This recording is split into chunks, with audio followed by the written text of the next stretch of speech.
Parfait. Et bienvenue à toutes et à tous. Merci de nous rejoindre ce matin pour cet atelier qui est co-organisé par ALTA, l'Alliance pour les transitions agricoles et alimentaires, et la Maison d'éducation et d'alimentation durable de Montsartou. On est ensemble jusqu'à midi et demi. Euh, je vais co-animer cet atelier avec ma collègue Julie Cazenave, du coup, de Solagro ici présente, et aussi avec Madeleine Charru, qui aura le rôle sacré de gardienne du temps, et Marc Pascal pour la prise de notes également. Donc, merci à eux. On est très nombreux ce matin, je vous propose de couper vos micros quand vous prenez pas la parole, comme ça on s'entendra mieux. Et n'hésitez pas aussi à lever la main dans les fonctionnalités là, de réaction en bas de Zoom quand vous souhaitez prendre la parole. Euh, N'hésitez pas aussi à utiliser le chat parce que comme on est nombreux, on ne pourra pas prendre les questions, réactions de tout le monde nécessairement à l'oral, mais on pourra revenir aussi sur le chat dans le cadre du compte-rendu si on n'a pas le temps de traiter tous les sujets aujourd'hui. Comme le proposait Marc tout à l'heure, je vous invite à vous renommer dans le chat en mettant bien votre organisation. Comme ça, on sait qui est là. Et j'invite aussi Marc, si tu veux bien, juste nous faire un petit tour d'horizon très rapide de qui on a ici, qui participe à cet atelier, qu'on ait une petite idée. Alors, oui, rapidement, parce que c'est intéressant de voir et géographiquement et sur le plan institutionnel qui est là. Enfin, inscrits, sur 210 inscrits, on a 57 collectivités, 36 associations locales, une vingtaine de structures d'enseignement et de recherche, une vingtaine d'institutions publiques, dont le Haut Conseil pour le climat, qu'on salue, même un représentant du Parlement européen, 14 associations nationales, 16 bureaux d'études et puis 45-50 personnes qui ne se sont pas nommées, mais qui appartiennent à différentes organisations. Donc ce qui est intéressant de voir au travers de ça, c'est que l'effet réseau que Alta veut jouer, après quelques mois de démarrage, c'est bien ce qui est en train de se passer, c'est super. Merci. Julie, je te propose de passer juste à la diapo suivante pour qu'on ait, voilà, voilà en gros le programme de la matinée qu'on vous propose. On fera la part belle aux interventions et aussi au temps de discussion. On prendra un petit temps quand même pour remettre en contexte cet atelier dans le cadre du programme d'action de l'Alliance ALTA, que tout le monde ne connaît pas forcément encore aujourd'hui. Euh, on aura un temps de discussion après les premières interventions de Gilles Perrol et d'Andréane Lovekova, et puis un second temps aussi après l'intervention de Charlie Brocard. Donc, notez bien vos questions au fur et à mesure des interventions. Diapo suivante, s'il te plaît, Julie. Merci. Donc, il y a deux principaux objectifs à cet atelier, la raison pour laquelle on a collaboré avec Montsartou pour vous proposer cet atelier, c'est l'envie au départ de vraiment mettre en lumière cette capacité d'action qu'ont les collectivités territoriales à agir sur les environnements alimentaires, on va revenir dessus, et sur du coup le changement de pratiques et des régimes alimentaires, et cette légitimité finalement qu'elles ont. Euh, et s'appuyer sur ces données, ces informations, ces études d'impact qu'on va voir aujourd'hui pour proposer euh, et soutenir collectivement des politiques publiques qui sont plus ambitieuses, qui sont plus à la hauteur des ambitions de ces acteurs à l'échelle des territoires. Donc ça, c'est un petit peu le programme qu'on vous propose. Euh, Diapo suivante, s'il te plaît. Merci. Du coup, rapidement, pour vous présenter un petit peu l'Alliance Alta. C'est une alliance qui a démarré en fin d'année 2022 à l'initiative d'une trentaine d'organisations qui, au démarrage, souhaitaient finalement accroître collectivement l'impact collectif qu'on pourrait avoir pour être réellement à la hauteur des enjeux écologiques et sociaux auxquels on est tous et toutes confrontés dans nos actions respectives et d'agir collectivement et systémiquement pour les porter. Euh, L'Alliance en fait, a pu démarrer grâce au soutien au démarrage de la Fondation Daniel Nina Carasso du consortium européen Healthy Food, Healthy Planet, ainsi que de l'ADEME et de la Fondation du Crédit Coopératif, donc qu'on remercie et dont nombreux représentants sont aujourd'hui avec nous, je crois. Donc, à l'initiative d'une trentaine d'organisations, mais en appui aussi, avec en appui aussi un comité d'orientation stratégique qui rassemble une vingtaine d'organisations et qui nous permet de guider et d'informer les actions d'Alta.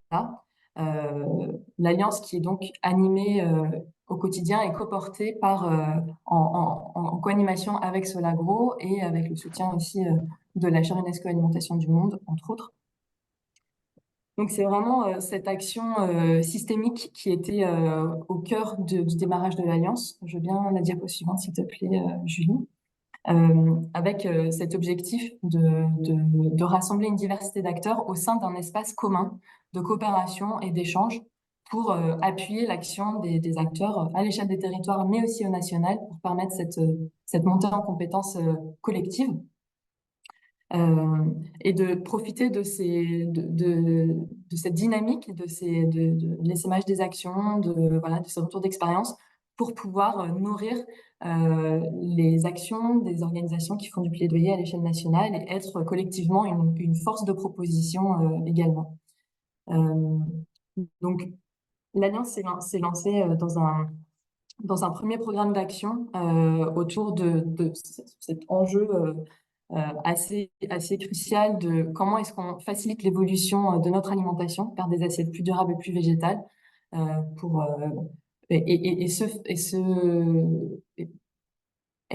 comment dire aborder cette question en s'éloignant de la logique un peu du consommateur qui est encore assez prégnante pour justement adopter cette approche par les environnements alimentaires sur lesquels on reviendra notamment aussi un peu tout à l'heure avec l'intervention de Charlie Brocard. Donc c'est cette idée-là de travailler collectivement et entre différents secteurs d'activité pour arriver à réfléchir à cette évolution de nos assiettes. Et donc c'est dans le cadre de ce programme d'action-là que s'inscrit cet atelier qu'on vous propose aujourd'hui, qui est vraiment à cheval entre ces deux piliers, puisque finalement, la MEAD, la Maison d'éducation à l'alimentation durable de Montsartou, a sollicité l'Alliance justement pour pouvoir mettre en lumière les résultats d'évaluation d'impact et faire en sorte qu'ils puissent être vraiment, qu'ils puissent contribuer, qu'ils puissent nourrir cette force de proposition collective de l'Alliance et contribuer à faire évoluer les politiques nationales. Cet atelier, c'est une manière finalement de pouvoir illustrer différents leviers d'action autour des environnements alimentaires. Je veux bien la diapo suivante, s'il te plaît, Julie. Les environnements alimentaires, c'est un sujet du coup que creuse l'Alliance depuis son lancement à travers de nombreux ateliers, de nombreux échanges avec des chercheurs et experts sur le sujet. Un état des lieux collectif aussi pour essayer d'appréhender ce qui existe déjà et du coup de collectivement identifier tous ces leviers d'action-là et donc tous ces facteurs qui influencent un individu dans ses pratiques alimentaires. Qu'est-ce qui détermine l'accessibilité physique, l'offre disponible, comment est-ce qu'on peut jouer sur la désirabilité des produits. Donc ça fait penser aux histoires de publicité, de marketing, mais aussi de représentation sociale. C'est aussi travailler sur l'accessibilité économique, à la fois sur le prix, à la fois sur les enjeux de précarité alimentaire. Donc voilà, c'est cette approche-là que creuse l'Alliance et vous pouvez, on n'aura pas le temps de rentrer dans les détails aujourd'hui, mais il y a plusieurs ateliers qui ont déjà été organisés sur ces sujets-là que vous pouvez retrouver sur le site alta.org. Et on vous invite aussi à vous inscrire au bulletin, notamment, qui est un peu le lieu où on peut partager ces informations et ces retours d'expérience au fur et à mesure qu'on les creuse ensemble.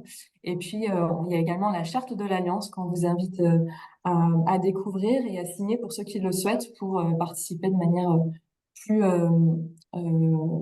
pour vraiment rentrer dans la dynamique de l'échange, des échanges. Voilà, ça fera l'objet aussi, tous ces travaux-là, d'une capitalisation en fin d'année qu'on diffusera assez largement et notamment dans nos réseaux. Euh, donc, toutes ces actions-là, elles se renforcent bien sûr mutuellement. Elles sont portées par l'intérêt, c'est aussi de bien montrer que elles sont montrées par une diversité d'acteurs qui portent collectivement la responsabilité de l'évolution de ces environnements alimentaires. C'est pas une question uniquement de la puissance publique ou uniquement d'acteurs, d'autres acteurs.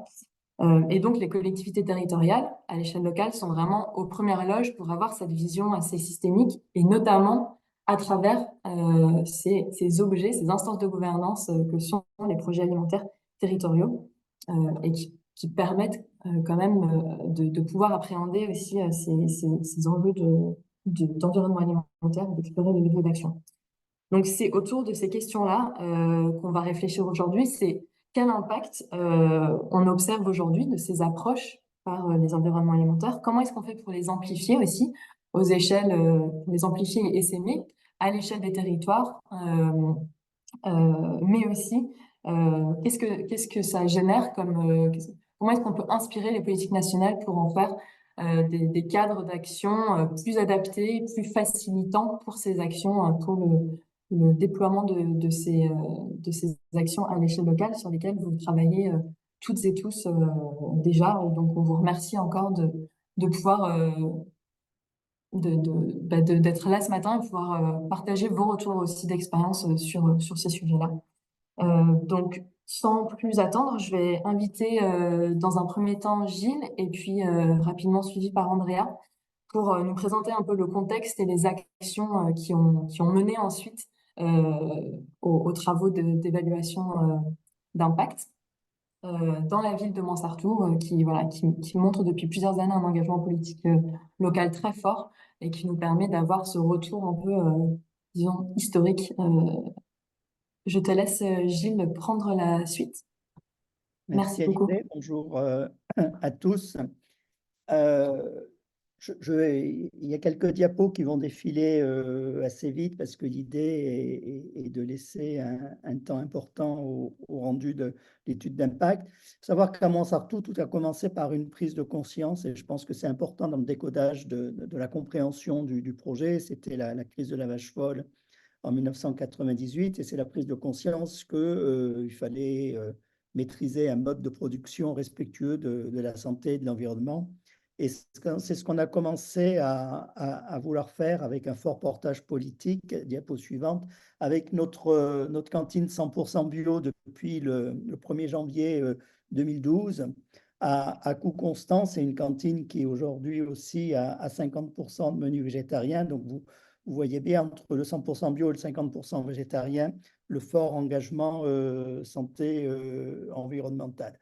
On s'est attaché aussi, diapo suivante, à l'enjeu de production dans un département où la production est plus que faible. Hein. On a 1% d'autonomie alimentaire dans un peu maritime. Et la reconquête agricole fait partie de notre projet et on a commencé par notre ferme municipale qui produit avec 3 agriculteurs salariés de la commune 85% des besoins des 1200 repas à jour de la cantine. Donc on voit une autonomie assez forte, mais surtout une ferme municipale qui est le fer de lance d'une reconquête agricole en termes de surface et de nouvelles installations d'agriculteurs. Ce double projet de cantine et de ferme municipale a reçu un accueil très favorable des familles. On avait évalué ça pour la première fois en 2013 et plus de 80% des familles déclaraient avoir changé leur pratique alimentaire à partir de ce que les enfants racontaient de la cantine et du projet. Et c'est pour ça qu'on a créé, diapo suivante, en 2016, la Maison d'éducation à l'alimentation durable, qui est en fait depuis 2017 notre PAT, et qui travaille sur 5 axes. La reconquête agricole que j'ai évoquée, l'accès à l'alimentation durable aussi bien en offre physique qu'en offre sociale, l'éducation de tous les publics à l'alimentation durable. On travaille avec beaucoup de chercheurs sur l'analyse de notre projet, mais aussi sous l'ouverture de nouveaux chantiers, de nouvelles orientations et le partage avec d'autres collectivités pour essayer de lancer un effet boule de neige, puisque l'enjeu de la transition, on sait tous ici que c'est important et donc il faut que beaucoup de collectivités s'y engagent. On est soutenu par un certain nombre d'organismes que vous voyez sur la diapo, sans qui on n'aurait pas pu développer autant ce projet. Donc j'en profite pour les remercier, d'autant que j'ai vu que quelques-uns étaient là aujourd'hui. Et diapo suivante, on a voulu, 5 ans après la création de cette maison d'éducation à l'alimentation durable, en évaluer les impacts. On a choisi 7 actions pour évaluer ces impacts. La cantine et la ferme municipale, le marché de producteurs, le projet du citoyen nourrir la ville, qui est un projet d'autoproduction d'alimentation par les habitants, les défis famille alimentation positive, mais aussi entreprise à alimentation positive, un certain nombre de grands événements qu'on organise tout au long de l'année autour de l'alimentation et l'épicerie sociale. Et on a fait en parallèle 3 études, une en interne d'observation de la restauration scolaire, une Cialinov que je vais vous présenter en 2 mots juste après, et une avec Andrea qui vous le développera. Donc, diapo suivante. La méthode Cialinov, vous en avez peut-être déjà entendu parler, c'est une méthode d'évaluation des PAT et qui est hyper intéressante parce que très complète. Vous voyez l'ensemble des champs qu'elle analyse dans le cadre d'un PAT. Et diapo suivante, mais on passe la suivante, on vient tout de suite à la dernière. Ce qui est intéressant, alors le but, c'est pas que vous arriviez à lire ce qu'il y a sur cette diapo, c'est que vous compreniez que cette méthode Cialinov, elle commence par étudier la théorie du changement. Et vous voyez au cœur en rose, on a les changements ultimes que vise le projet. En vert clair, on a les changements intermédiaires. En, en bleu, on a les différentes étapes qu'on peut passer pour atteindre cet objectif ultime. Et en vert émeraude, les activités qu'on développe. Et donc, c'est hyper intéressant à travailler puisqu'on appréhende ainsi l'approche systémique de notre projet. C'est ça qui est intéressant. Et ce que va vous présenter Andrea et qu'a fait aussi Cialinov, c'est analyser les 7 actions que je vous ai demandé présentées dans le diapo juste avant, qui sont qu'une petite partie de cette approche du chemin du changement. Et je laisse la parole à Andrea. La spécificité, la force aussi du secrétariat. Merci Gilles. Andrea, est-ce que tu veux activer ton micro? Normalement, c'est bon. Ouais, on t'entend bien, c'est super. Merci Andrea. Bonjour à tous. Oui. Oui, c'est bon. Tu passais la diapo suivante, s'il te plaît. Donc, moi, c'est Andrea Ludovikova, je suis géographe à l'Université Côte d'Azur et j'ai effectué ma thèse sur le sujet de l'évaluation environnementale des systèmes alimentaires territoriaux, ou aussi des PAT. Donc, c'était un travail qui a été financé par l'ADEME, donc qui s'est question depuis quelques années sur l'effet potentiel des dispositifs tels que PAT, et notamment en termes d'impact environnemental. Et donc, il y a aujourd'hui pas mal de PAT qui ont lancé des différentes méthodes d'évaluation et qui ont des indicateurs de suivi tels que quel est le pourcentage de surface biodéveloppée, etc. Et l'idée, c'était d'aller un peu plus loin, d'avoir une vision un peu plus systémique et comprendre quel effet les PAT peuvent générer sur les territoires, notamment en termes de différents impacts environnementaux. Et donc, c'est pour ça qu'on a choisi le territoire de Montsarto, parce que, comme vous avez pu voir par les actions présentées par Gilles, il y a une approche assez systémique qui permet finalement d'agir sur les différents environnements alimentaires qui ont été avant définis, mentionnés par Alizé. Donc, ils agissent notamment sur l'environnement géographique, donc en facilitant l'offre des produits durables sur le territoire, mais aussi sur l'environnement économique et surtout socioculturel, notamment via de nombreuses actions de sensibilisation et d'éducation. Donc, c'est pour ça qu'on a développé une approche basée sur une méthodologie d'analyse de cycle de vie que je ne détaillerai pas ici parce que j'ai très peu de temps. Donc, on va passer tout de suite au résultat. Donc, l'approche qu'on a choisie, c'est qu'on a pris la date de 2017. Donc, c'était juste après la création de la maison d'éducation à l'alimentation durable, donc la MEAD, et c'était l'année aussi de labellisation de PAT. Et on a comparé, on a fait une analyse environnementale avant le PAT et après, donc 5 ans après. Et donc, pour caractériser les changements qui ont eu lieu pendant cette période, on a mené des questionnaires donc, qui ont été menés en collaboration avec la méthode Cialinov. Et donc, on a interrogé l'ensemble des acteurs de système alimentaire de territoire. Donc, c'était notamment les agriculteurs, les acteurs de la distribution et les consommateurs. Donc, c'est les consommateurs à qui on va s'intéresser aujourd'hui. Donc, pour cela, on a interrogé un échantillon représentatif de la population locale en termes de l'âge et des catégories socioprofessionnelles. Donc, la diapo suivante, s'il te plaît. Donc, par rapport à cet échantillon, il a été également divisé en 2 sous-échantillons. Donc, c'est qu'on appelle les participants aux actions des PAT et non participants. Donc, ce qu'on appelle les participants, c'était des personnes qui ont participé à l'ensemble des actions, donc qui ont été tout à l'heure évoquées par Gilles. Donc, citoyens nourrit la ville, le défi famille alimentation positive, mais aussi entreprise à alimentation positive, mais aussi simplement tous les citoyens qui ont participé aux événements des festivals alimentaires, des actions de sensibilisation. Et ce qu'on appelle les non-participants, c'est ceux qui n'ont pas vraiment participé à ces actions, mais cela ne veut pas dire qu'ils ne connaissent pas le PAT, parce que il y en a beaucoup d'habitants qui connaissent le projet de la régie, etc., même s'ils ne participent pas vraiment au PAT. Et l'objectif, c'était de comprendre est-ce que l'ensemble de ces acteurs ont changé leurs pratiques. Est-ce que ces changements ont un impact sur l'environnement, donc différents impacts environnementaux, et est-ce qu'il y a un lien avec les politiques ou les dispositifs qui ont été menés par la ville? Donc, je vais aller tout de suite au résultat. Donc là, sur les 2 colonnes à droite, vous voyez l'évolution des habitudes alimentaires des moins-soi pendant cette période, donc en termes de volume consommé. Et ce qu'on a à gauche, c'est comparé en parallèle avec les recommandations de PNNS 4. Donc, je pense que tout le monde connaît Plan Nutrition Santé. Et donc, on voit que pendant cette période, les interrogés ont déclaré qu'ils ont augmenté leur consommation des fruits et légumes, des légumes secs, de fruits à coque. Ils ont diminué leur consommation de la viande, et notamment de la viande rouge et de la charcuterie. Ils ont diminué la consommation des boissons sucrées, des desserts, des produits ultra-transformés, même de l'alcool. Et ils ont augmenté leur consommation des produits bio, des produits de saison. Et il y en a même 14% de l'échantillon qui s'est mis à faire du vélo pour effectuer leurs courses alimentaires. Donc, qui est aussi bon pour la santé. Donc, bien évidemment, l'ensemble de ces changements ne peuvent pas être attribués au PAT, c'est illusoire.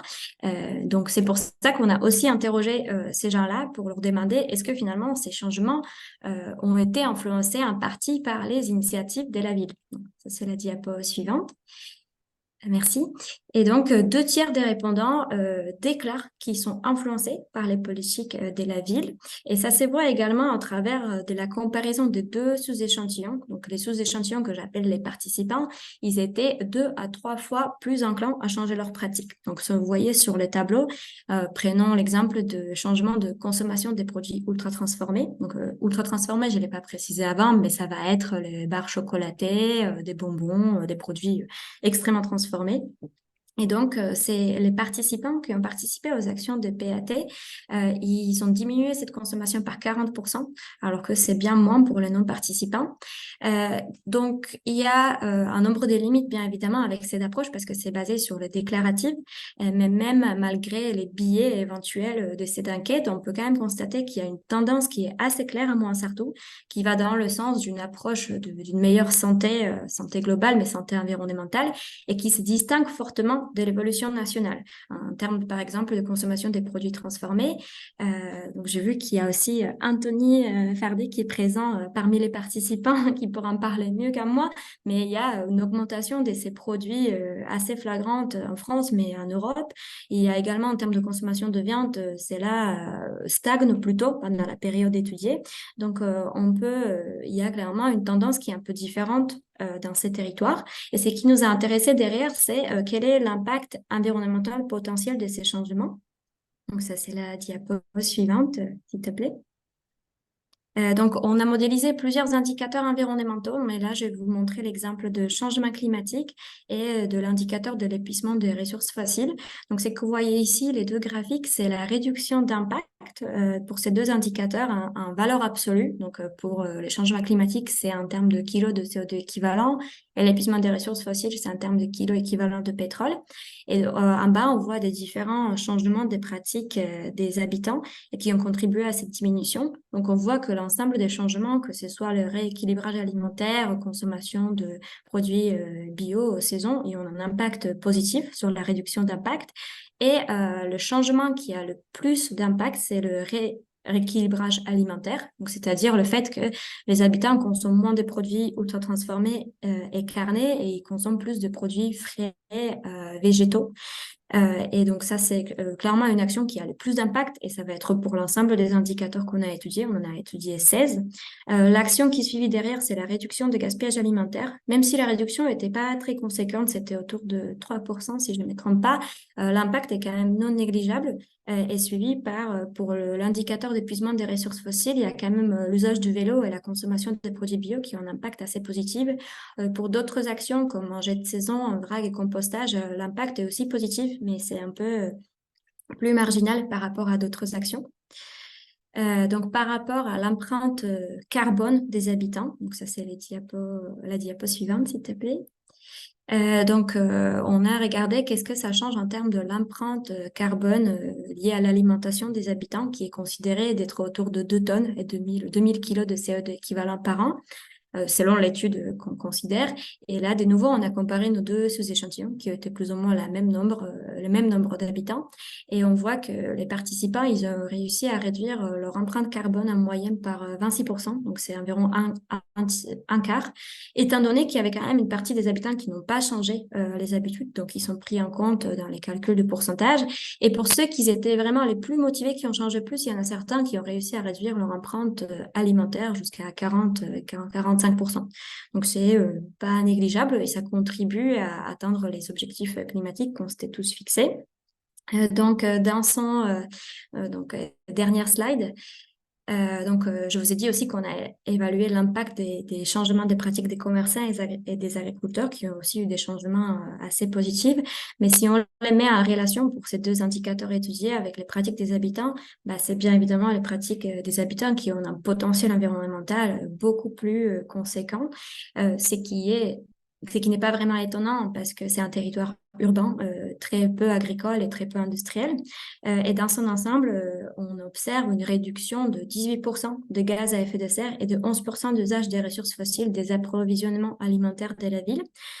Donc, même si c'est un cas assez spécifique, il y en a des limites que je n'ai pas vraiment eu le temps d'évoquer, on peut quand même en noter deux conclusions. Donc, la première, c'est que les PAT ont un impact environnemental positif, donc elles méritent d'être plus développées. Et deuxième, c'est que les pratiques alimentaires des habitants sont extrêmement importantes, notamment pour les territoires urbains, et ont un potentiel de diminution d'impact qui n'est pas du tout négligeable.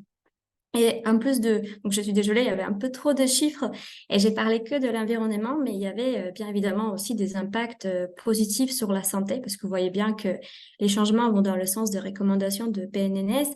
Et en plus de ça, il y avait aussi des impacts positifs sur la population et les liens sociaux que Gilles pourrait rapidement évoquer, si on a le temps.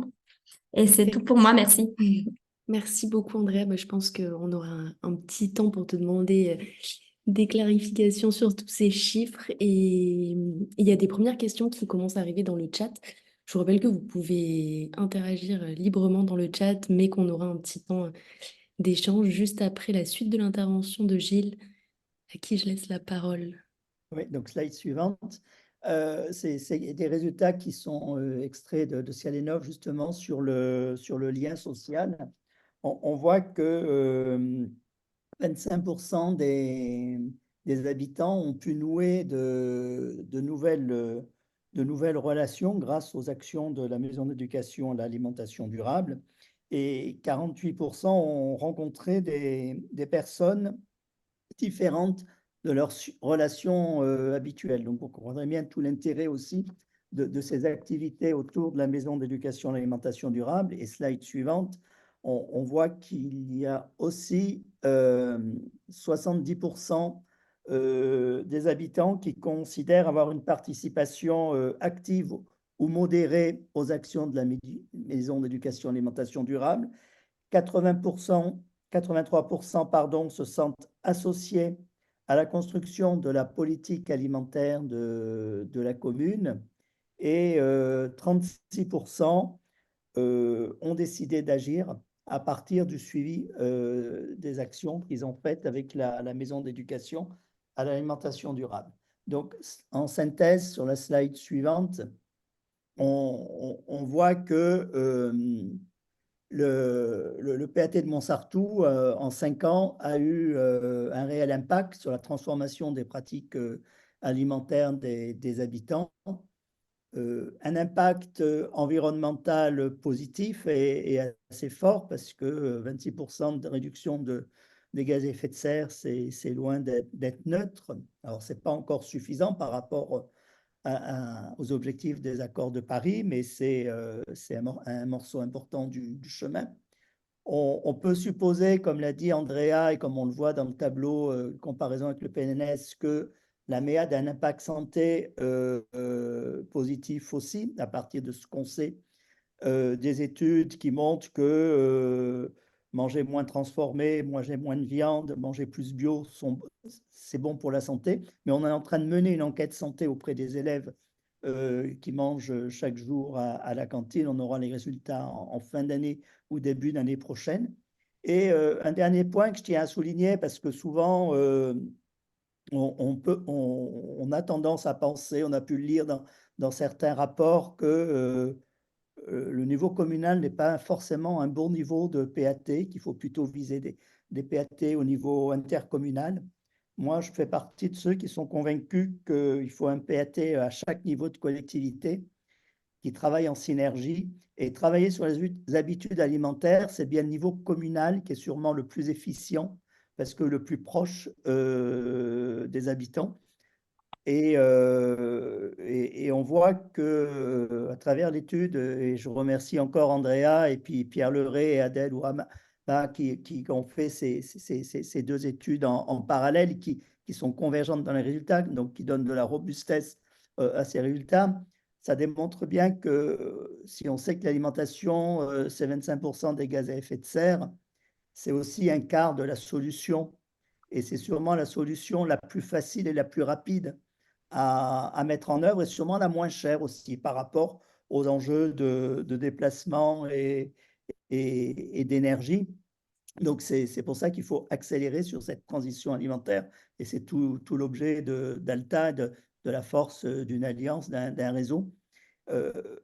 Si on réfléchit comment on peut aller plus loin, comment on peut amplifier, comment on peut faciliter l'implication d'autres communes, Montsartou a quelques idées. C'est d'abord qu'on nous donne les moyens de mener ces politiques publiques locales en termes de moyens financiers, bien entendu, mais aussi en termes de possibilités d'action. On voit actuellement des collectivités qui se voient contredites par les contrôles de légalité parce que leur compétence n'est pas conforme avec ce qu'ils veulent faire au niveau de l'alimentation. Donc, il y a sûrement des lois à changer, comme sur les marchés publics aussi. Je sais que la France urbaine est là aujourd'hui et pourra peut-être prendre la parole sur ce nouveau cadre de la commande publique que Montsartou porte avec France urbaine et d'autres villes européennes, parce qu'il faut faciliter cette consommation locale. La deuxième proposition, c'est que justement, à une période où les financements se font rares, pour nous, les financements doivent être fléchés sur les PAT qui sont les plus environnementaux et financer la transition environnementale. Donc ça, c'est une proposition. Une troisième, c'est la reconnaissance d'une compétence alimentation aux collectivités. La compétence alimentation est d'un niveau national actuellement. Et on voit bien que c'est souvent par les territoires que les changements arrivent. Donc, il faudrait reconnaître cette compétence aux collectivités et l'associer à des moyens.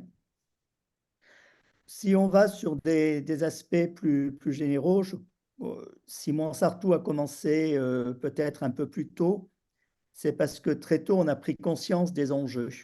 Et on a pris conscience des enjeux par un travail en partenariat avec le monde de la recherche et donc par une grande connaissance des enjeux. Donc, travailler à accroître la connaissance des élus et techniciens pour bien identifier les enjeux, pour être moteur d'une politique publique, ça nous paraît important. Et le dernier point, c'est d'amplifier le partage des pratiques entre collectivités, que ce soit en alimentation, sur d'autres domaines, dans la transition. Il y a beaucoup de choses qui se font dans les collectivités.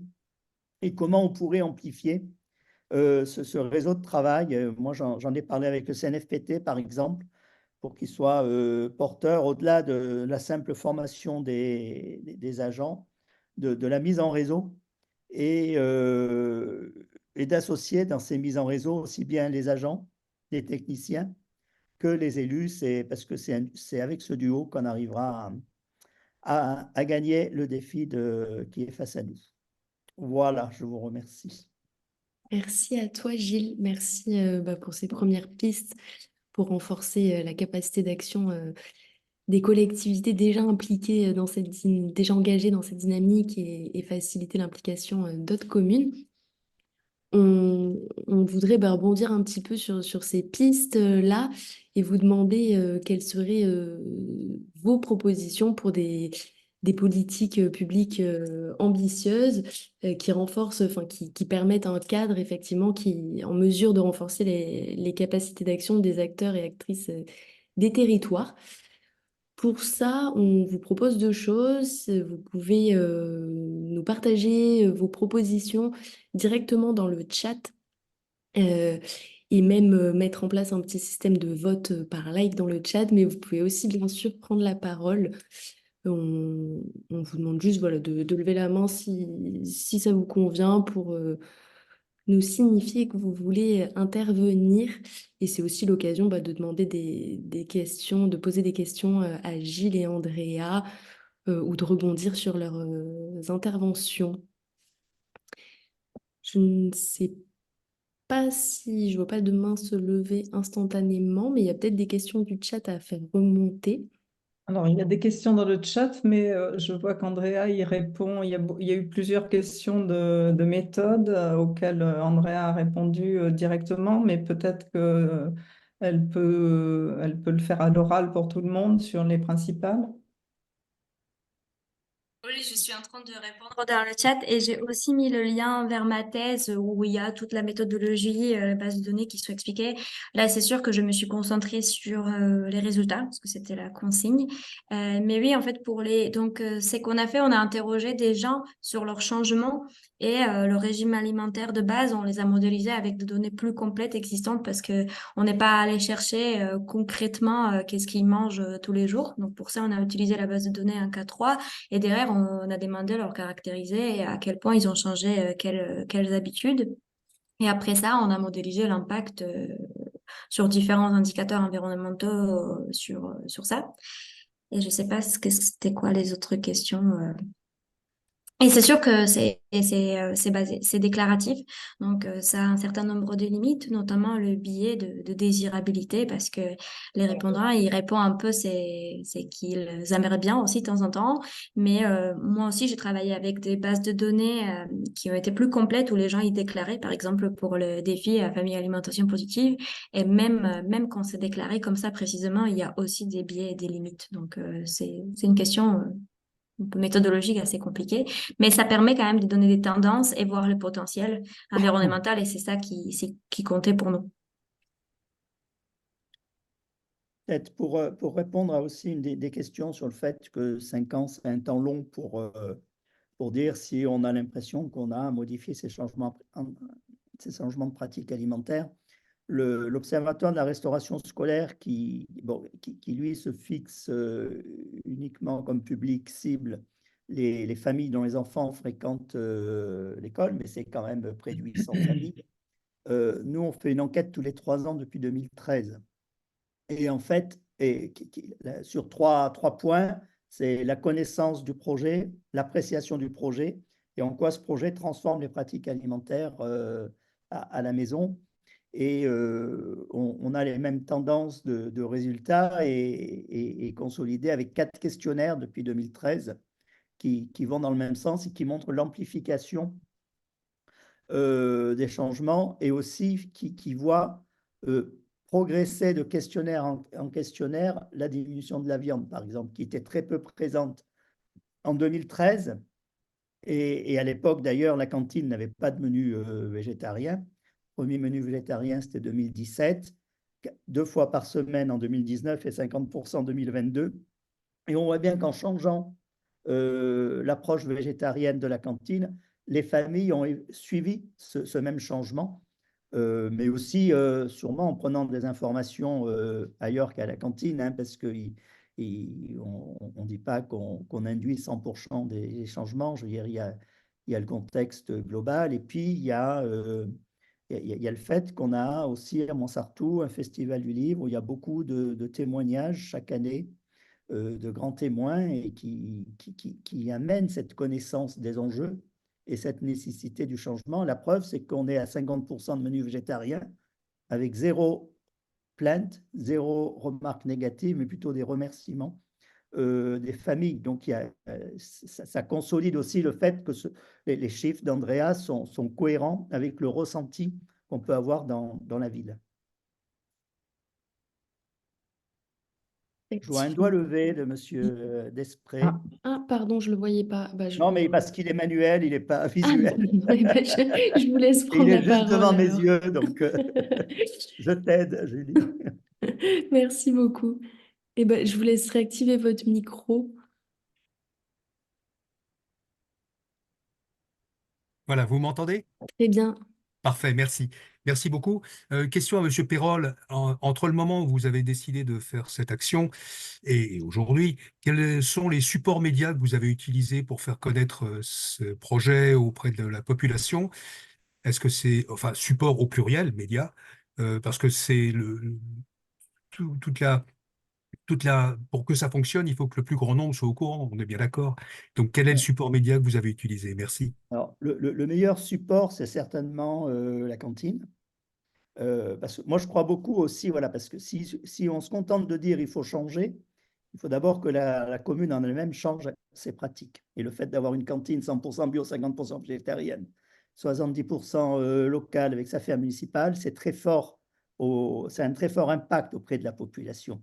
Et ensuite, la MEAD en elle-même est à la fois un lieu et des actions qui créent une identité. Donc, en fait, c'est multi-support, hein. C'est-à-dire qu'il y a l'exemplarité, il y a bien sûr le journal municipal qui fait des infos, il y a des informations chaque mois à toutes les familles par mail, il y a des événements type festival alimentaire, printemps des possibles, des grands événements, mais aussi des ateliers très concrets qui amènent les gens à participer à des ateliers cuisine, des ateliers nutrition. Et actuellement, on développe pour aller chercher encore un public plus large. C'est la MEAD qui se déplace, par exemple, au club de foot, au club de hand, mener des actions avec les enfants, avec les familles.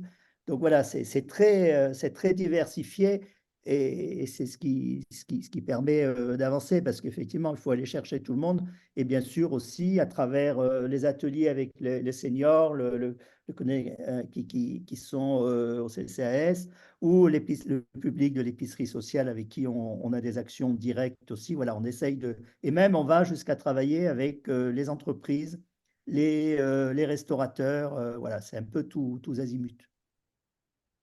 Et juste, j'en profite, je vois une question une question sur le coût du bio dans le chat.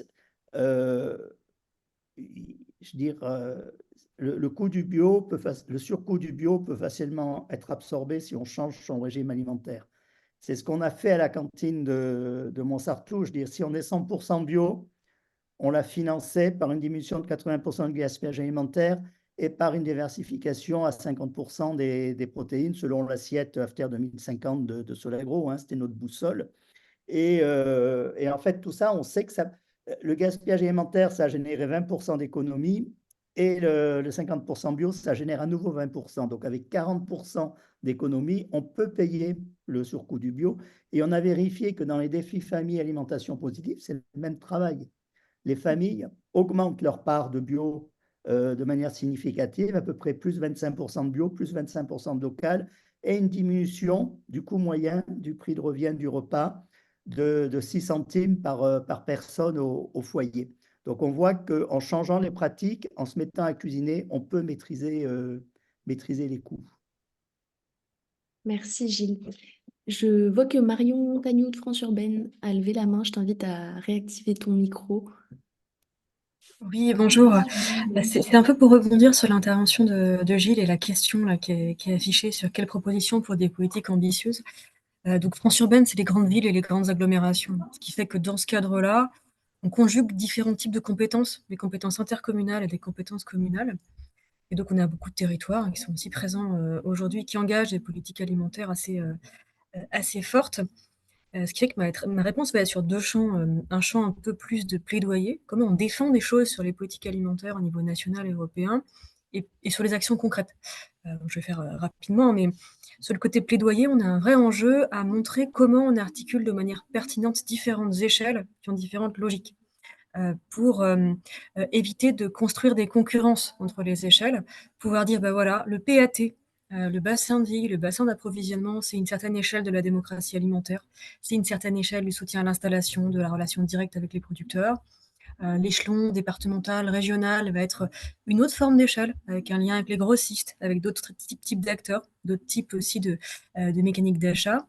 Et quand je monte au niveau national européen, je vais être sur des enjeux un petit peu différents. Mais avoir ce discours qui permet de montrer à des acteurs qui ont du mal à comprendre comment fonctionnent les PAT, comment ces échelles peuvent s'articuler. C'est un premier point. Deuxième point, c'est pouvoir montrer comment on active les différentes briques du système alimentaire. On a la brique consommation, restauration collective publique, mais aussi remonter également sur toutes les mécaniques de briques amont, alors, installation, travail sur les systèmes de production, autour des bassins de captage, etc. Transformation, tout ce sujet des légumeries, des outils de conservation aussi sur un territoire, des mines, voilà, des outils logistiques, et également la façon dont on va réussir en fait à remplir les briques manquantes. Il y a des territoires où il y a des producteurs, ils ont des briques manquantes pour acheminer leurs denrées, donc il y a un besoin de construire ces différents outils. Et ça amène ensuite à avoir les réflexions telles qu'elles ont été présentées par Gilles sur les besoins, sur la gouvernance, sur les financements, en ayant déjà montré comment ça marche un système alimentaire. Parce que parfois, avoir des grands chiffres clés, des façons d'exprimer la façon dont ça fonctionne, ça peut être plus convaincant. Et le dernier point, et c'est vraiment aussi un enjeu sur les PAT, c'est la faculté à embarquer de manière large. Quand on est sur des cantines, à un moment, on embarque des familles, on embarque des consommateurs, on embarque des producteurs, embarquer de manière large, c'est aussi embarquer politiquement de manière large, avoir des approches transpartisanes pour défendre vraiment des modèles dans un contexte où ça peut polariser assez facilement.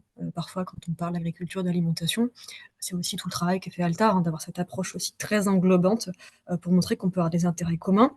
Et ces intérêts communs vont justement s'appuyer sur le lien à la santé. Donc cette évaluation qui est faite à Montsartou sur quel est l'impact réel sur les pratiques de consommation, quel est l'impact réel sur la santé des habitants, ça a un effet de conviction qui permet d'amener beaucoup d'acteurs à aller ensemble sur ces nouveaux modèles. Et dernier point sur les actions très concrètes, deux exemples. Premier exemple, c'est comment on fait de la commande publique un levier fort pour réussir à travailler des systèmes alimentaires territoriaux. Donc pas le local pour le local, mais le local et le durable au profit d'un territoire pour le transformer. Donc ça, c'est des éléments de plaidoyer qu'on a construits avec Montsartou, avec Bruxelles, avec d'autres territoires. J'ai remis le lien dans le chat et qui commencent à monter au niveau français, au niveau européen pour aller vraiment porter cette question de manière très englobante, très transpartisane. Et deuxième point, qui est un point de détail, c'est comment on fait en sorte que des territoires s'ancrent sur les dynamiques foncières et de soutien à l'installation. C'est tout ce qui se passe aujourd'hui au niveau du projet de loi orientation agricole, par exemple. Comment on fait en sorte que tout le monde se soucie de cet enjeu foncier, de préservation du foncier et d'accompagnement des agriculteurs, et que chacun y voit au chapitre pour soutenir une démarche assez globale en la matière. J'étais un petit peu longue, excusez-moi. Pas de problème. Merci beaucoup, Marion. On pourra revenir sur ces éléments juste après la prochaine intervention, qui est donc celle de Charlie Brocard, qui fait aussi lien avec une actualité, qui est la publication d'une tribune portée donc par 6 organisations, dont l'IDRI, et dont l'objet est donc de presser le gouvernement de publier une SNANC cohérente et dotée des moyens adéquats pour en faire un outil de planification réussi. Charlie va Ouais, continuer. Super, tu es là, je te laisse prendre la parole. ça marche. Bonjour à toutes et tous. Donc effectivement, je travaille à l'EDRI, qui est un institut de recherche, un think tank sur les questions de transition écologique à différentes échelles. Je veux que tu passes à la prochaine slide. Et on fait un travail sur les politiques agricoles depuis maintenant 15 ans et sur les politiques alimentaires depuis 3-4 ans maintenant, où on cherche à avoir une réflexion assez cohérente de la fourche à la fourchette. Bien sûr, cette question-là, elle se double ensuite d'une réflexion sur les leviers à actionner afin de permettre l'évolution d'un côté des pratiques agricoles et des pratiques alimentaires. Dans ma présentation ici, je vais me concentrer sur la partie pratique alimentaire, puisque c'est le sujet de mon travail. Et mon objectif ici, avec cette première slide, c'est d'évoquer de manière assez rapide et certainement non exhaustive le type de cadre dans lequel on évolue aujourd'hui lorsqu'on fait de la politique de l'alimentation. Ce cadre-là, il est enserré par, d'un côté, des grandes lois qui ont donné une direction à la politique de l'alimentation sur différents sujets, hein, puisque historiquement, la politique de l'alimentation est une politique davantage, d'abord avec un prisme agricole, mais qui ensuite s'est nourrie des réflexions du secteur de la santé. Et une première grande loi en 2004 a été charnière, hein, dans l'élaboration d'un référentiel nutritionnel pour la politique de l'alimentation. Et ensuite, on a eu l'arrivée des questions environnementales. Et donc, c'est aussi intéressant de regarder cet élément-là, puisque lorsqu'on parle d'action au niveau local, au niveau territorial, en matière d'alimentation, effectivement, on arrive déjà dans un cadre où même le niveau national n'est engagé que depuis très récemment sur des questions environnementales. Et donc, il y a une montée en maturation, une montée en compétences à faire aux différentes échelles pour avoir des politiques qui sont efficaces. Dans les autres grandes lois de l'alimentation, j'ai cité celle qui a aussi donné la création des PAT, hein, la loi Avenir en 2014, puis d'autres lois qui ont donné un cadre, notamment à la restauration collective publique et privée, qui sont les lois Egalim, puis Climat et Résilience. Sur la droite du graphe, de la, la slide, vous pouvez également voir les différents plans et stratégies qui se succèdent depuis 2001, puisque la politique de l'alimentation au niveau national fait l'objet de plans, donc de programmes, de projets stratégiques pour la France depuis 2001, avec un premier PNNS, Plan National Nutrition Santé, qui a été mis en place suite aux premiers États généraux de l'alimentation, qui a ensuite été suivi par d'autres itérations de ce même plan et complété par le plan du ministère de l'Agriculture, le PNA, Programme national pour l'alimentation, qui sont aujourd'hui dans leur 3e et 4e mouture. Ensuite, on a eu en 2019 une innovation qui était l'innovation de gouvernance au niveau national toujours, avec l'ambition, avec le PNAN, le Plan national alimentation nutrition, d'avoir un plan qui aurait objectif de donner un lien, une cohérence aux politiques portées d'un côté sur le sujet de la santé et puis de l'autre côté sur le sujet de l'agriculture, de l'alimentation et du goût, par exemple, qui sont des sujets portés par le PNA. Mais ce PNAN, c'était bien le problème, était uniquement, on va dire, une répétition de mesures qui étaient déjà prévues dans les 2 plans précédents. Et c'est bien ce qui est aujourd'hui sur le métier au niveau national, c'est de passer à l'étape supérieure, c'est-à-dire de produire une stratégie. Donc là, on parle de la SNANC, la stratégie nationale alimentation, nutrition, climat, une stratégie qui nous envoie jusqu'à 2030 et qui puisse non pas être simplement une répétition de ce qui existe déjà, mais qui au contraire donne les orientations pour ces 2 plans sectoriels que sont le PNNS et le PNA. Et donc dans cette SNANC sur laquelle je reviendrai tout à l'heure et au sujet de laquelle on a publié effectivement une lettre ouverte avec plusieurs think tanks qui travaillent sur les questions alimentaires comme Terra Nova, I4C ou le réseau des professionnels de l'action publique, le LIER, on a cette SNANC aujourd'hui qui est toujours en discussion, hein, qui n'a pas été publiée et qui aura un volet territorial. La question qui nous intéresse ici dans cette salle, c'est aussi quelle sera la nature de cette collaboration entraînée par la SNANC avec le niveau territorial.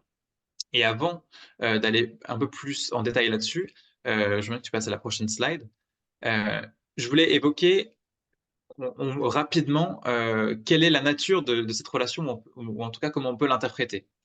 Puisque aujourd'hui, la politique alimentaire est donc principalement un cadre national, je le disais, avec la création tardive des PAT, toujours pas suivi, comme il a été dit précédemment, d'une marge de manœuvre juridique ou financière suffisante pour vraiment mettre en œuvre des politiques alimentaires au niveau territorial de manière ambitieuse. Et cette politique alimentaire, elle suit 3 types de logiques. Une première logique, c'est effectivement cette concentration, ce focus qui est réalisé sur les mesures d'information et d'éducation, en partant du principe ou du postulat selon lequel les comportements individuels peuvent changer sous l'effet d'une sensibilisation ou de la capacité des consommateurs et consommatrices à gérer des nouvelles informations, par exemple le Nutri-Score, l'affichage environnemental. Ça, c'est une première grande logique à l'œuvre qui est aujourd'hui un peu bousculée, notamment par ce référentiel des environnements alimentaires qu'on citait précédemment. La deuxième grande logique de la politique de l'alimentation, qui est aussi présente dans d'autres secteurs de l'action publique, c'est celle d'agir avec une quantité, on va dire, des ressources budgétaires assez limitées, et de le faire d'une manière tout à fait rationalisée, sous la forme de contrats passés entre les différentes échelles de décision, où on fixe des objectifs, où on fait des appels à projets, par exemple, et toutes ces logiques-là se retrouvent très clairement, par exemple, dans les PAT. Et puis enfin, le dernier élément, c'est celui de la territorialisation des politiques publiques, qui est un phénomène beaucoup plus large que celui qu'on voit sur l'alimentation, mais qui a cours particulièrement dans ce secteur-là, où on peut avoir des logiques où l'État, au niveau national, cherche à conserver une forme de contrôle sur ce qui va être mis en place au niveau territorial. Et donc, typiquement, les appels à projets sont une forme de cadrage de l'action des territoires, puisque certaines actions sont financées, certaines ne le sont pas. Certains piliers sont mis en avant et d'autres ne le sont pas. Et donc, il y a bien un enjeu très clairement pour l'ensemble des acteurs, mais aussi pour les collectivités territoriales, que d'agir sur ce cadre national qui est en capacité de cadrer, de donner une direction aux actions des différents acteurs. Je vois qu'on passe à la slide suivante. Et donc, nous, on avait fait un travail l'année dernière à l'IDRI d'évaluation des politiques alimentaires nationales, puisque donc, ces grandes logiques que je vous illustrais ne sont pas suffisantes pour comprendre si on va dans la bonne direction ou pas. Donc, on avait fait cet effort-là d'essayer d'évaluer avec une méthodologie ad hoc le degré de succès, on va dire, des différentes politiques alimentaires qui sont menées au niveau national, de manière très succincte, mais vous pourrez retrouver l'étude sur le site de l'IDRI, de manière très succincte. Ce qu'on arrivait à démontrer, c'est qu'aujourd'hui, les principaux indicateurs de la transition alimentaire sur le sujet environnemental, de la lutte contre la précarité alimentaire ou contre les inégalités sur le sujet social, ou de la lutte contre les maladies liées à l'alimentation sur le sujet santé, les indicateurs sont assez mauvais, ou en tout cas n'ont pas atteint un niveau satisfaisant. Et ceci, on l'a expliqué bien sûr en regardant chacune des politiques publiques, et qui sont très spécifiques, mais de manière plus large, c'est aussi parce que le cadre qui nous est offert aujourd'hui pour réfléchir aux politiques alimentaires, il est insuffisant. Et donc ce cadre, c'est ce que je commence à dire précédemment, sur le fait qu'on avait une emphase trop importante portée sur les comportements individuels, et que par ailleurs, la relation que l'État noue avec les autres acteurs du système alimentaire, que ce soit les acteurs économiques ou les collectivités territoriales par exemple, n'est pas suffisamment efficace. Et donc, en termes de collaboration, sur en tout cas le rapport qui pourrait être noué avec le niveau territorial, il me semble clé que l'action locale soit mobilisée. Et donc ça va bien dans le sens de ce qui est fait par le gouvernement. Néanmoins, elle ne suffira pas à elle seule à faire changer les pratiques alimentaires. Et donc je pense que, de manière similaire à ce que disait Marion Tagnou à l'instant, il y a vraiment une complémentarité à rechercher entre les échelles. Il ne s'agit pas de dire que le niveau national seul pourrait arriver à faire changer les pratiques alimentaires vers des pratiques durables et favorables à la santé, mais l'inverse, en disant que le territoire pourrait s'en sortir seul, ça n'est pas non plus réaliste. Et donc, il y a une complémentarité à chercher en tirant parti des compétences des uns et des autres. Je veux qu'on passe à la prochaine slide.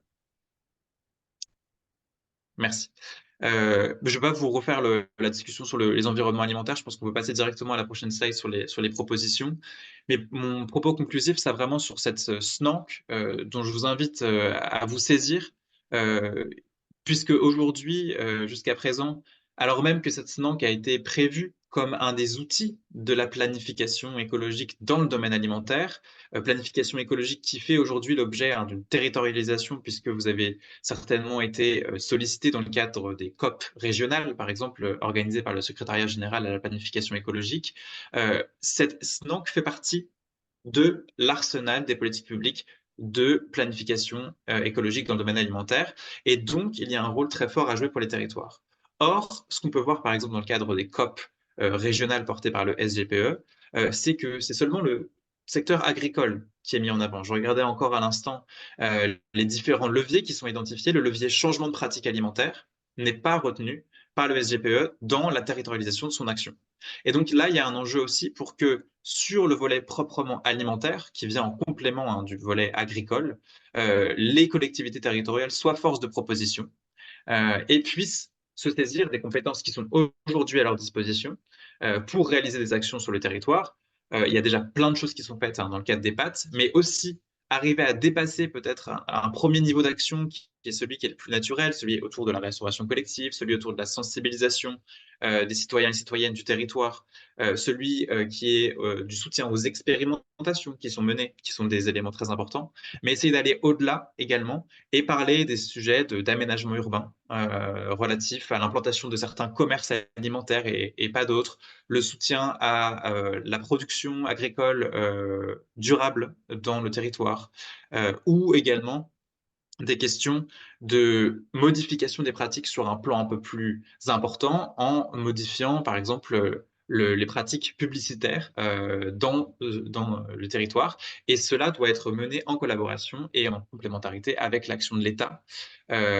Et dernier point, et ce sera mon propos de conclusion, il me semble qu'il y a ici un enjeu autour de la SNANC, mais plus largement autour des prochains PNA et PNNS également, que d'avoir une territorialisation de l'action publique qui soit efficace. Et qui dit territorialisation efficace dit moyens suffisants, ce qui n'est pas le cas dans le cadre de la politique des PAT actuellement.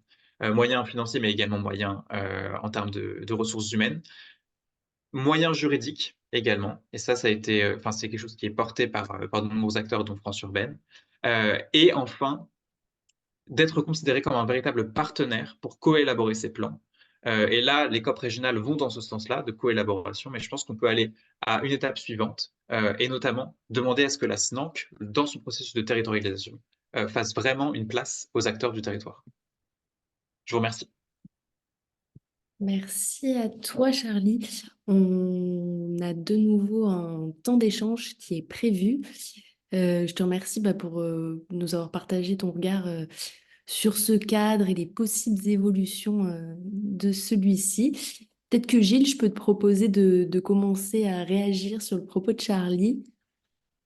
C'est un vaste sujet. Je partage complètement la conclusion de Charlie sur les moyens suffisants pour la territorialisation des politiques alimentaires et je ferai aussi un parallèle avec les politiques européennes, hein, où c'est un peu la déclaration de Glasgow que Montsartou a signée pour la COP26, c'est-à-dire que ce soit l'Europe ou les gouvernements nationaux s'appuient trop peu sur les territoires pour enclencher les transitions.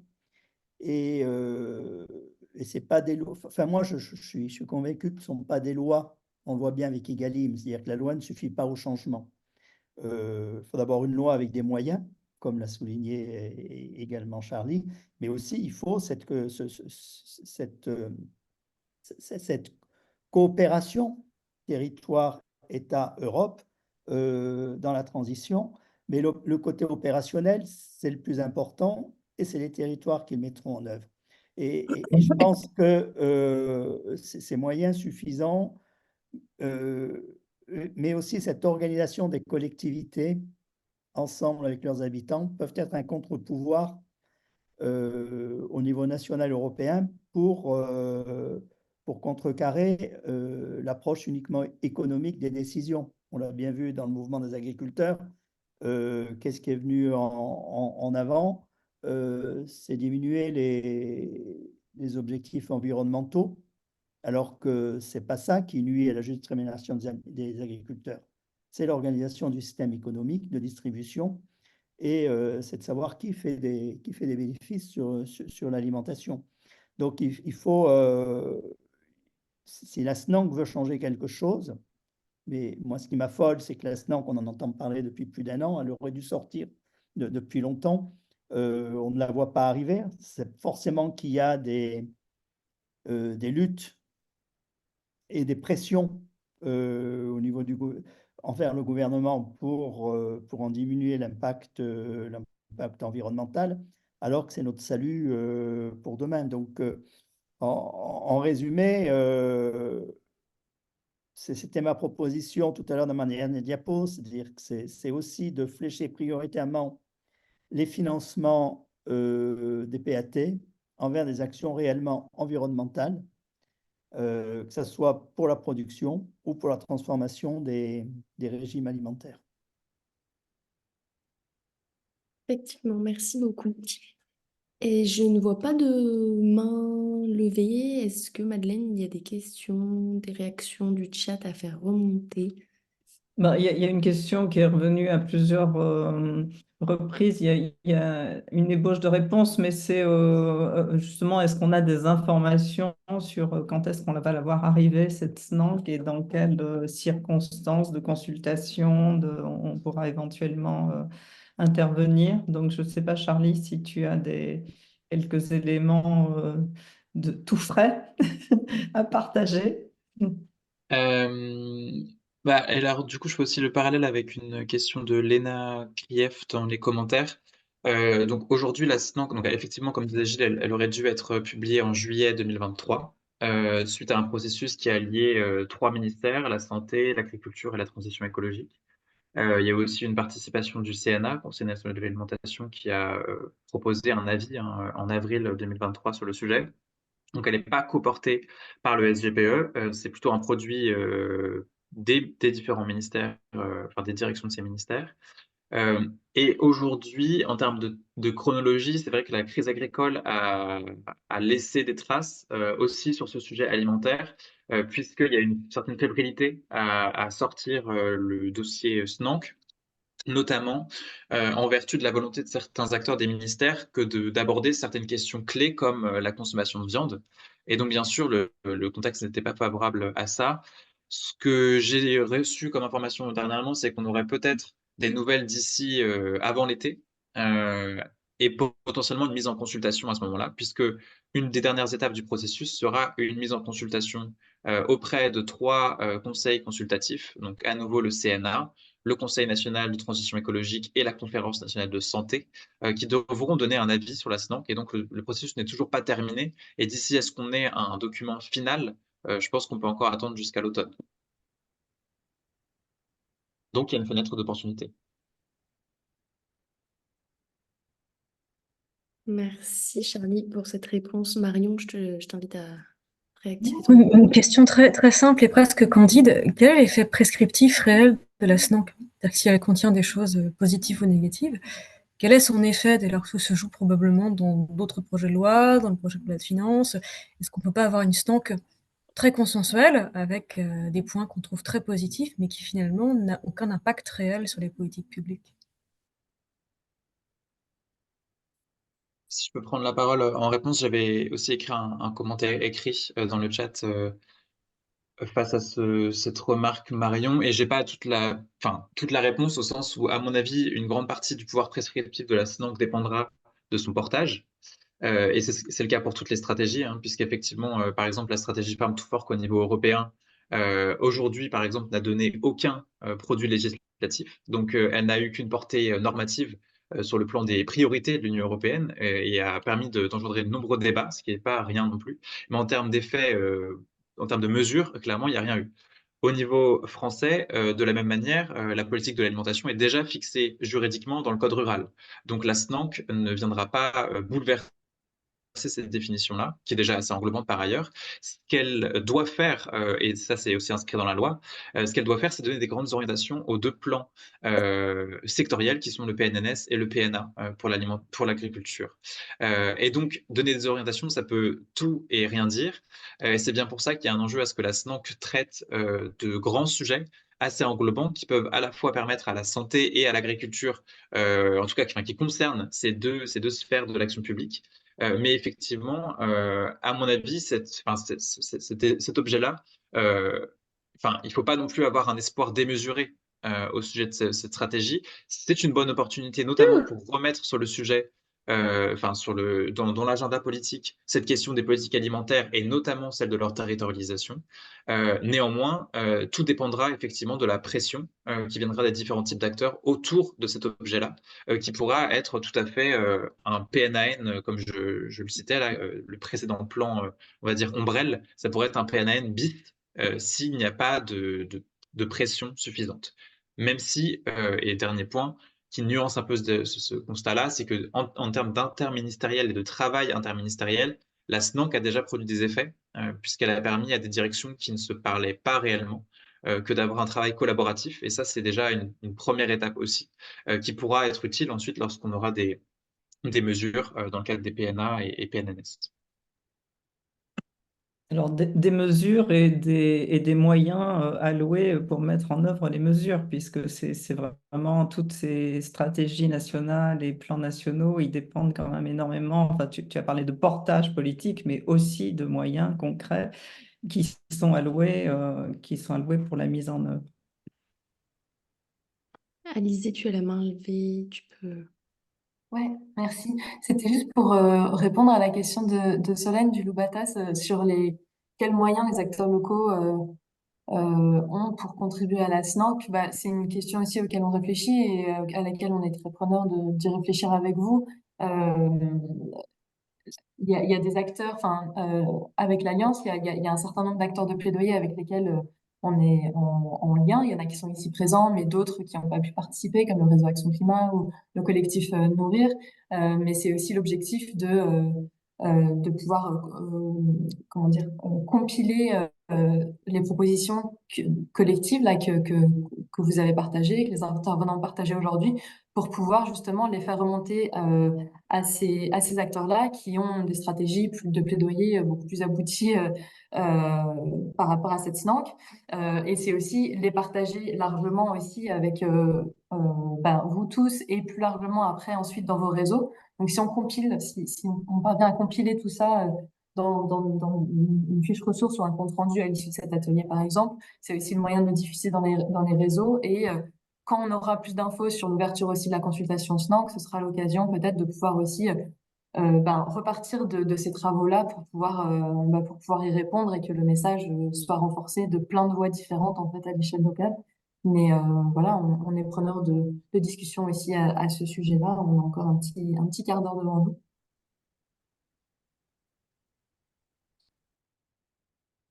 Je sais pas si effectivement, Solène, c'était une question vraiment ouverte ou si tu as déjà des idées de pistes d'action pour les acteurs locaux pour pouvoir contribuer à cette SNANC. Si tu veux nous en dire un, non? Oui, est-ce que vous m'entendez ou pas? Parce que je ne sais pas si. Oui, très bien, on Ouais. t'entend bien. Bonjour, oui, je posais cette question très naïve parce que c'est ce que j'ai mis en réponse à justement un message que tu as mis, Alizé. Je suis allée à la remise des prix des lauréats, puisque le Loubatas a fait partie des lauréats pour le PNA, le projet du PNA. Et j'ai très naïvement posé la question à un membre du bureau de la politique nationale de l'alimentation de savoir comment est-ce que les acteurs pourraient donner éventuellement des idées pour cette SNANC. Et ce qui m'a été répondu, c'est ce que je mettais en message, c'est que c'était déjà décidé, que ce n'était pas ce qui était attendu, d'après ce que j'ai compris, et que les projets étaient plutôt là pour mettre en œuvre, mettre des actions concrètes pour réaliser cette SNANC. Voilà, et que la contribution qu'on pouvait faire, c'était Parce qu'en même temps que la remise des prix, il y avait la présentation aussi du nouveau site national des PAT, le site internet. Et donc, cette personne m'a répondu, c'était aussi que les acteurs locaux pouvaient faire part de leurs expériences, témoigner sur ce site-là national des PAT, PAT France, ou je ne sais plus comment il s'intitule, faire des sortes de fiches de retour d'expérience, et que ça pourrait être lu par les PAT, et dans ce sens-là, y contribuer. Voilà. Mais non, je n'ai pas plus d'idées que ça. C'était une sincère question parce que c'est effectivement, je pense qu'il y a un vrai dialogue à avoir entre la réalité nationale et la stratégie, et puis les acteurs de terrain comprennent des nécessités et des besoins. Ça, c'est certain qu'il y a un dialogue à faire, ouais. Mais donc, pourquoi pas y réfléchir ensemble, oui.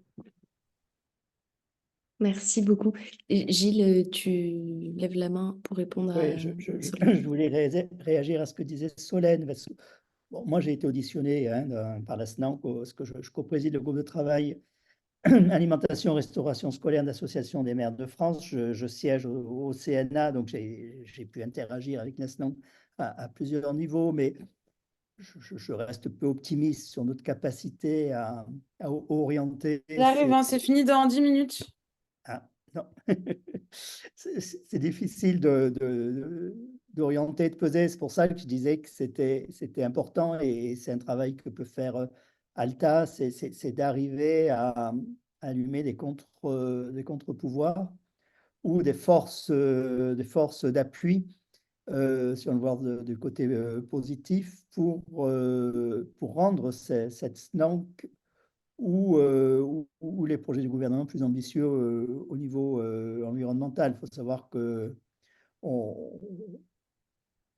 la SNANC en elle-même, elle tourne dans les cabinets, et elle tourne à essayer de la faire valider par un certain nombre d'organismes agricoles et agri-alimentaires qui poussent dans l'autre sens. Donc c'est une question d'équilibre, c'est un rapport de force. Et c'est pour ça qu'il faut être présent pour faire entendre notre voix et essayer d'être ambitieux dans les objectifs, dans les objectifs environnementaux. Au niveau européen, il s'est passé la même chose. Il devait y avoir un texte avant la fin de l'année sur des orientations d'alimentation durable. Il a été mis au placard. Donc voilà. Et c'est pour ça que moi j'insiste quand même sur le fait que les collectivités peuvent faire beaucoup, mais il faut qu'elles fassent savoir ce qu'elles font, et qu'elles montrent le chemin du possible, pour obliger le gouvernement à aller à être plus ambitieux sur ces enjeux environnementaux, et montrer que et placer l'alimentation sur le combat contre le réchauffement climatique, puisque les accords de Paris sont là. Comment on les atteint? On peut les atteindre par l'alimentation, une alimentation durable, ambitieuse. Merci Gilles pour cette réaction. Catherine, tu as levé la main. Oui, bonjour à tous. Bonjour. Alors, Ah, ton micro est coupé. voilà, Ça pardon. va mieux. Pas de problème. Merci. Le constat que je fais, c'est qu'il n'y a pas suffisamment de communication au niveau du public. Et je pense, on parlait de contre-pouvoir, je pense que c'est un levier qui pourrait être intéressant au niveau des citoyens si tout le monde était au courant et savait ce que c'est que le PAT. Le PAT, ça concerne une poignée de personnes qui sont déjà sensibilisées, et je pense qu'il faut vraiment travailler avec les habitants par des événements, par un certain nombre d'actions qui peuvent être mises sur le terrain, mais rester en contact de la population, ça me semble important, d'autant que c'est une des premières préoccupations lorsqu'on fait des sondages, c'est l'alimentation. Les gens sont très inquiets, et je pense qu'il y a vraiment moyen là d'avoir un levier fort. J'ai l'impression que c'est aussi ce que l'étude d'impact des actions de Montsartou nous dit, quoi, que cette proximité du PAT aux habitants des territoires est un vrai levier et permet effectivement d'accentuer ce changement de comportement et les impacts. qui vont avec. Quelqu'un a baissé sa main, je crois que c'était Marc Pascal. Tu ne veux plus... Ton micro est coupé, Marc. Oui, désolé. Gilles vient de nous dire beaucoup de choses là. En fait, la SNANC, bah, c'est une chose. Ce qu'il faut, c'est qu'on ne l'attende pas pour faire bouger les choses sur le terrain. Et qu'on renforce tous les liens entre les collectivités qui agissent, et merci à Moins, mais à toutes les autres collectivités qui sont autour de la table et qui bougent et qui font des projets. C'est souvent un peu difficile et délicat pour des collectivités de communiquer nationalement parce que on sait que c'est pas simple pour les élus par rapport à des autorités régionales ou nationales qui peuvent un peu les prendre en grippe. Donc, c'est important de travailler ensemble pour, faire cette communication et jouer ce contre-pouvoir. Mais, Mons est le bon exemple de que les territoires peuvent faire beaucoup et peut-être que le premier apprentissage pour répondre à Catherine, en tout cas moi comme ça que je le perçois, la communication oui, mais la meilleure communication et Gilles l'a dit tout à l'heure ou Andrea, je sais plus, c'est de faire. Parce qu'aujourd'hui la com, bah, on en est gavé. Mais ça nourrit pas. Par contre, quand les choses passent par, l'alimentaire, ça nourrit, le corps et l'esprit et le changement. Merci, Marc. Et on va pouvoir prendre une dernière question, réaction de Boris. Oui, Oui, hop, super, on t'entend. bonjour. Oui, Bonjour. merci beaucoup. En fait, on en discutait dans le chat, mais je me permets de prendre la parole. En fait, je me demandais s'il y avait un document synthétique sous forme de notes ou de tableau qui résumerait un peu toutes les politiques publiques dont on entend parler, que ce soit la LOA, la SNANC et tout ce qui passe, les PAT, etc., pour pouvoir avoir un outil opérationnel pour que les acteurs de terrain puissent comprendre ça et s'impliquer. Et de ce que j'entends, donc il y a le rapport de l'IDRI là, qui avait été partagé, il y a le rapport du Haut Conseil pour le climat, qui est super, mais qui fait 200 pages. L'idée, ce serait, est-ce que ce serait possible, ou je ne sais pas si ça fait partie du mandat de la ALTA, mais de faire un petit travail de synthétisation sur voilà, quelque chose de 3-4 pages à l'intention des décideurs associatifs et autres, pour comprendre c'est quoi les leviers. Et puis, voir ce qui se passe derrière. Est-ce que, par exemple, j'ai lu un commentaire qui disait c'est bien la SNANC, mais c'est pas le MASA qui est impliqué. Et peut-être dans le tableau dire, bon, bah voilà, telle politique, c'est tel acteur qui est concerné, les parlementaires, les ministères, et quel levier d'action. Voilà, bon, je ne sais pas si c'est faisable, mais en tout cas, je pense que ce serait assez appréciable. Je crois Merci. que ma collègue Alizée, merci beaucoup Boris, veut te répondre en live.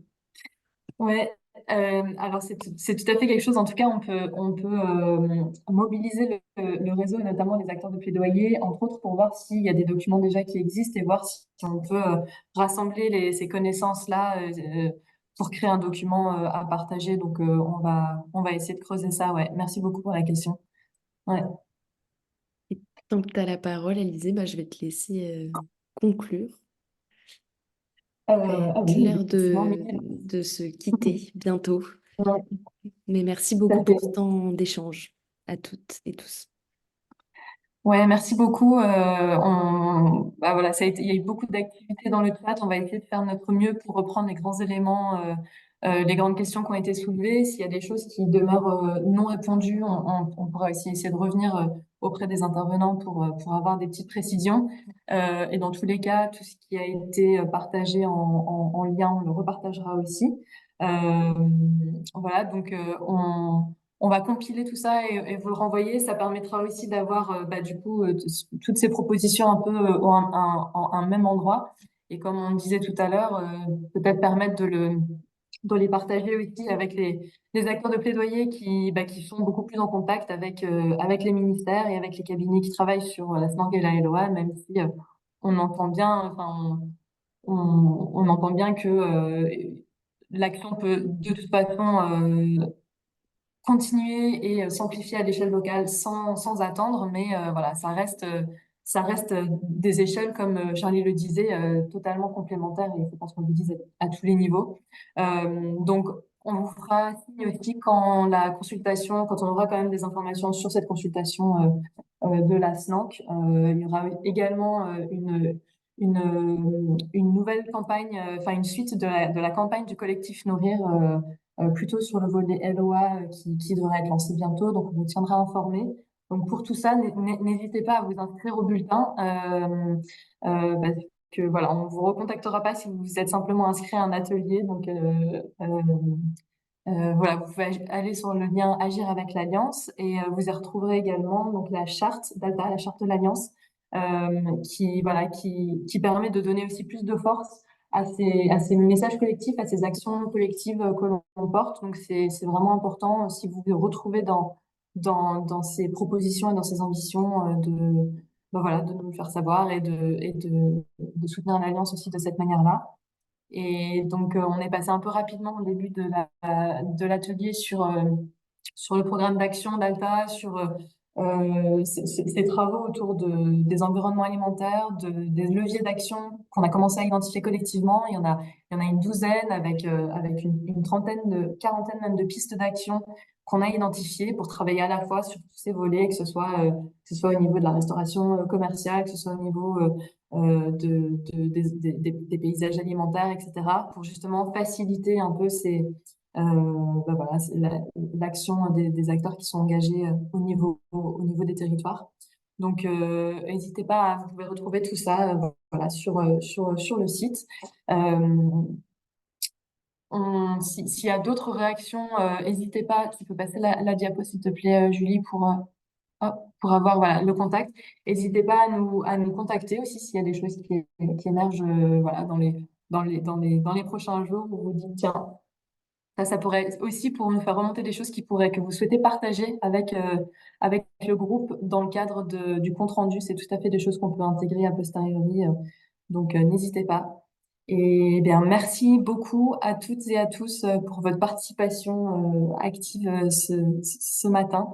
Et très bon après-midi à tous et toutes. Et à bientôt pour la suite des ateliers et du programme.